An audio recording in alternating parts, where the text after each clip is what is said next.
Sí, yo simplemente comentar, a colación de lo que decía Lorena, separaría sobre todo en ir a buscar nuevas audiencias y en, oye, ¿cómo activo yo esas audiencias para hacer las retargeting, ¿vale?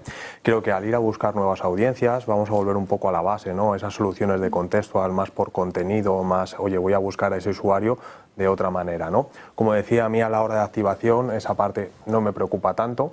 Lo que más me preocupa sobre todo es esa fase de activación de mi First Party Data, ¿vale? Sin entrar mucho en la parte técnica, yo en mi activo digital puedo recoger esa First Party Data o bien con cookies de primera parte, que esas van a seguir estando activas, o bien con cookies de tercera parte, que son las que van a desaparecer o están desapareciendo, ¿no?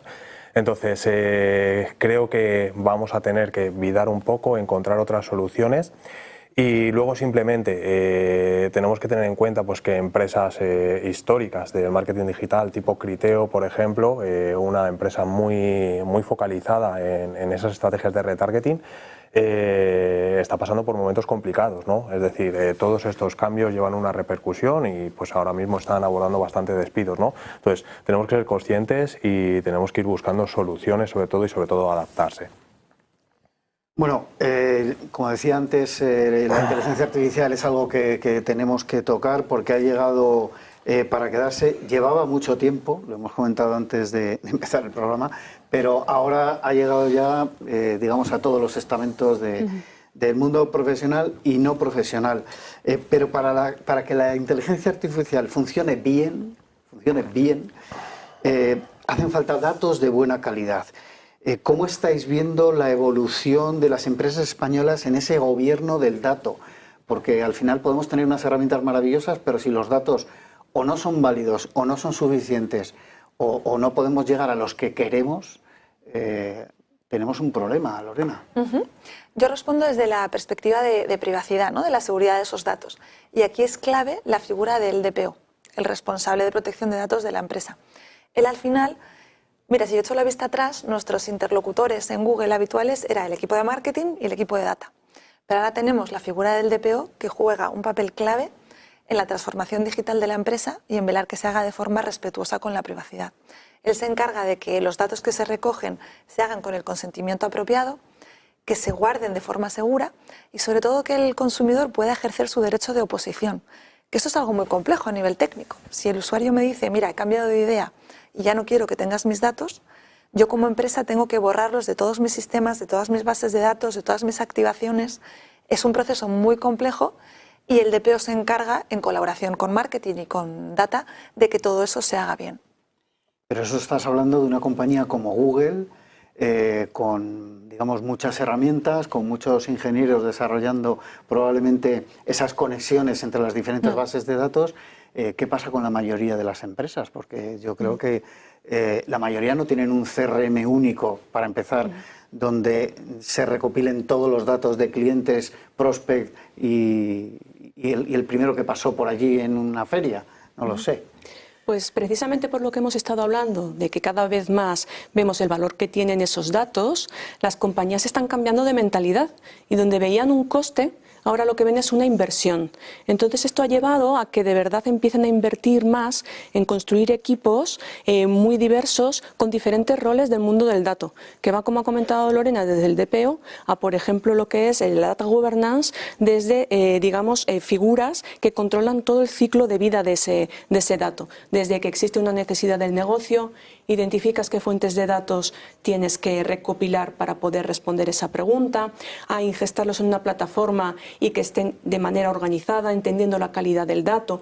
Toda la parte de catalogación, que es fundamental, porque olvidamos que luego los analistas o los científicos de datos necesitan entender qué datos son, de dónde vienen, es decir, existe una gran complejidad a la hora de analizar ese dato. Y luego también un componente muy importante que gestiona el gobierno del dato, que es el uso ético de esos datos, es decir, es la conexión entre las áreas de tecnología y data con las áreas del negocio. Entonces vela por todo ese buen uso del dato end-to-end. Y volviendo a esa inteligencia artificial y su influencia, digamos, en la vida actual, ¿cómo crees que está cambiando la inteligencia artificial nuestra vida, aunque incluso no lo veamos? Pues yo creo que al Es que la inteligencia artificial lleva en nuestra vida más de lo que pensamos. En realidad lleva más de 10 años incorporada en nuestro día a día de una manera tan fluida y natural que no nos hemos dado tanta cuenta. Es decir, al final, comentábamos, el valor es la clave. En el momento en que yo, desde el año 2007, ya tenía de manera más popularizada un smartphone, lo que tenía era un ordenador en mi bolsillo. Entonces, a la hora de tener que hacer alguna tarea, si tengo una aplicación que me ayuda a resolver ese problema de una manera muy rápida, la hemos adoptado. En realidad estamos usando inteligencia artificial, pero no éramos tan conscientes. ¿Por qué? Porque si yo tengo un producto que es fácil de usar, que no tiene un coste elevado a la hora de aprender o económico y me aporta un valor, lo adopto de manera casi inmediata. Yo creo que ha sido de hace un año y medio hasta ahora, con todo lo que es la IA generativa, cuando con esta innovación hemos empezado a ser mucho más conscientes del uso que estábamos haciendo de la inteligencia artificial, y ahí nos hemos planteado preguntas sobre cómo lo he estado usando, qué usos futuros voy a dar, qué implicaciones tiene. Pero en realidad llevamos usando inteligencia artificial más de una década, tanto particulares como empresas. Sobre todo las empresas. Lorena, cambiando un poco de tema, ¿qué significa la llegada del Consent Mode V2 o V2?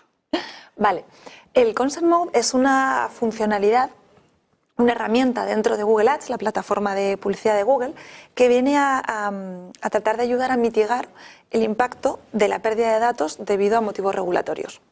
Es una solución específica para la Unión Europea, ¿vale? ¿Y por qué?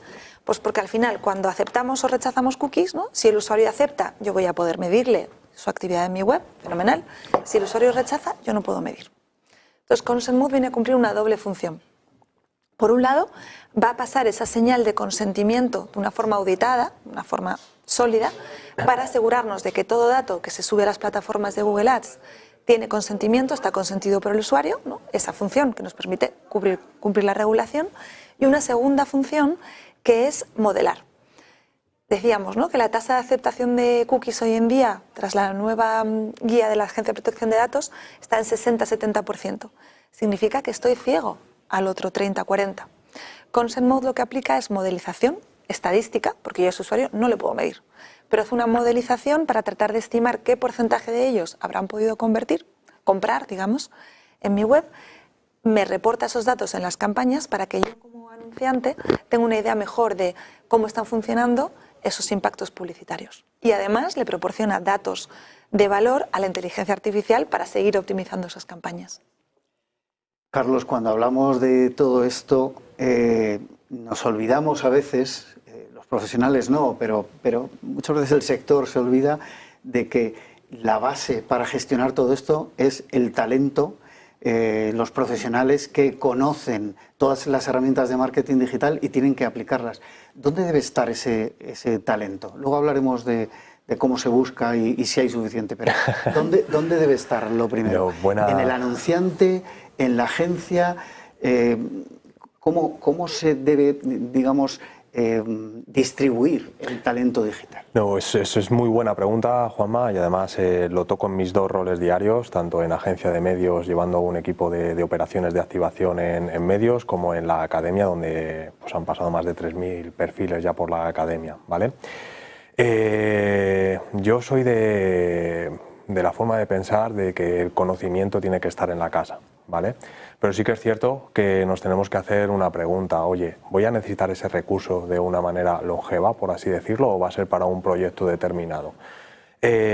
Una vez respondida esa pregunta, si realmente ese perfil lo voy a necesitar a largo plazo, pues obviamente yo ese perfil lo voy a tener internalizado. Por lo que te digo, pensando en el corto, medio y largo plazo, a mí me interesa que el conocimiento se quede en la casa. Creo que acceso a la tecnología tenemos todos y que lo único que cambia el rumbo un poco de cómo va el negocio es el talento que hay detrás manejando esta tecnología. Entonces, creo que en medio o largo plazo, si ese conocimiento lo vamos internalizando, es una decisión acertada. También es cierto que aquí nos enfrentamos ante dos retos. Por una parte, el atraer ese talento y por otra parte el retener ese talento, ¿vale? Que ahí entramos ya en otro melón, Juanma. Luego incidiremos un poco en esa parte. Y volviendo a la inteligencia artificial, Maite, ¿qué debemos hacer con ella? Porque de alguna manera hemos visto que ya ha llegado al mundo laboral, consentido o no por las empresas, hay profesionales que en sus puestos de trabajo están utilizando, lo sepa la empresa o no, inteligencia artificial, pero luego ha saltado la polémica, evidente también, tenía que llegar, de si la usamos, si la ponemos en manos del mundo educativo. ¿Qué habría que hacer con esto? Bueno, a ver, cada vez que tenemos una nueva tecnología, como es, por ejemplo, el ordenador o Internet, surge este tipo de preguntas. Es decir, nos genera incertidumbre el saber cómo adoptarla de la manera más eficiente, tanto en el mundo laboral como en el mundo educativo. Desde mi punto de vista como docente, la adopción de la inteligencia artificial obviamente va a implicar una transformación y en ese proceso de transformación tenemos que aprender a usarla de manera adecuada. En el mundo educativo la inteligencia artificial no debe de ser usada como un atajo, sino que debe de ser usada como un aliado, es decir, cómo el estudiante aprende a usar esta herramienta para sacar máximo partido, es decir, potenciar su creatividad y potenciar su capacidad de aprendizaje. Y es algo que las empresas al final estarán demandando en el mercado laboral, como hemos hablado, para que adquieran nuevos empleados que tengan esas competencias ya adquiridas. Entonces, implicará transformación tanto en la manera de enseñar de los docentes como la de los estudiantes de aprender.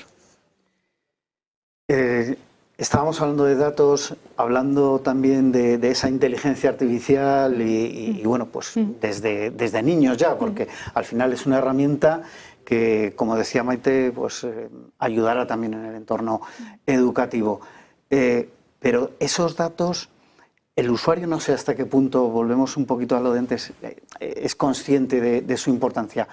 ¿Dejará el usuario una marca no borrable cuando utiliza determinadas herramientas o navega por determinados sitios sin control? ¿O habrá alguna manera de protegerse, digamos, a posteriori?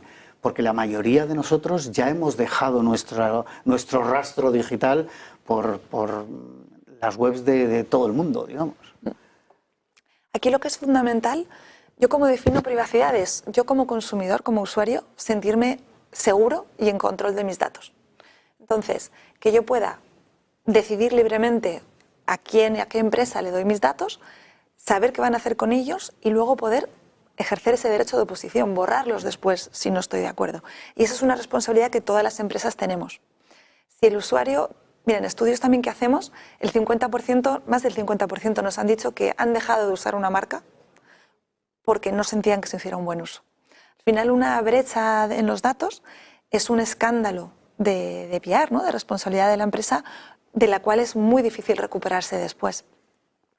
Desde Google, por ejemplo, nos tomamos esto muy en serio y ponemos principalmente dos mecanismos para asegurar esa privacidad.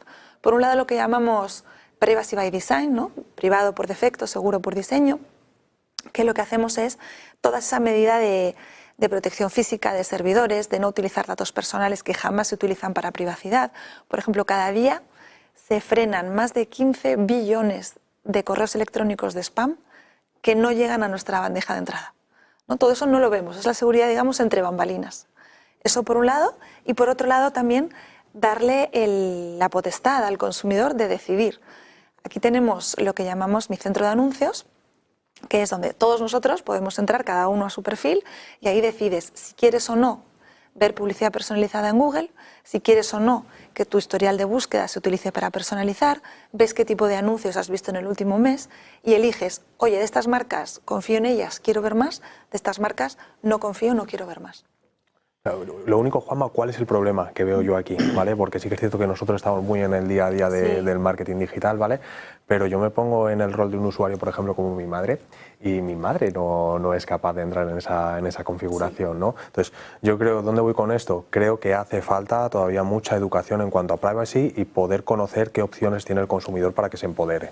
Ahora continuamos con este tema, Carlos. Tenemos que hacer una breve pausa para la publicidad y enseguida continuamos aquí en Tech Talks by Skiller Academy en Negocios TV.